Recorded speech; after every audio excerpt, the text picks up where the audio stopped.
எல்லா புகழும் இறைவனுக்கு. சமீபத்தில "மறுபடி நீ" அப்படிங்கிற ஒரு பாடல் வந்துட்டு நம்ம சித்தார்த்துடைய வாய்ஸ்ல உண்மையிலேயே வந்துட்டு பார்த்தீங்கன்னா, அப்படியே ஒரு மெஸ்மரைஸ் பண்ற மாரி சித்தார்த்துடைய வாய்ஸ் வந்துட்டு பார்த்தீங்கன்னா, சமீபத்தில கூட சந்தோஷ் நாராயணன் மியூசிக்ல வந்துட்டு ஒரு பாட்டு பாடியிருந்தாரு. இந்த அளவுக்கு ஒரு வாய்ஸ் நான் கேட்டேன். வாய்ஸ் நல்லா இருந்தது அவ்வளோதான். இந்த "ஏழு கடல் ஏழு மலை" இந்த படத்தில வந்து பார்த்தீங்கன்னா, யுவன் வந்துட்டு சித்தார்த்த சூஸ் பண்ணியிருப்பாரு. பொதுவாவே யுவன் அண்ட் ராம் ஏற்கனவே "கற்றது தமிழ", "பறவையே எங்கே இருக்கிறாய்" பாட்டா இருக்கட்டும், "உனக்காகத்தானே" அப்படிங்கிற பாட்டா இருக்கட்டும், எக்ஸ்ட்ரா நெறைய பண்ணியிருப்பாங்க இந்த காம்போல. அதுக்கு பிறகு வெளிய வந்த பேரன்புல கூட வந்து பார்த்தீங்கன்னா, குழந்தைங்க சென்டிமென்ட்ல ஒரு பாட்டு ஒண்ணு பண்ணியிருப்பாங்க.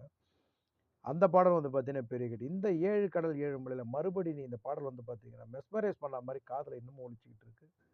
2, 3 மில்லியன்களுக்கு மேல கடந்து அந்த பாட்டு போய்க்கிட்டு இருக்கு. நிச்சயமா அந்த படம் மிகப்பெரிய ஒரு படமா அமையும் அப்படிங்கிறது என்னுடைய கருத்து.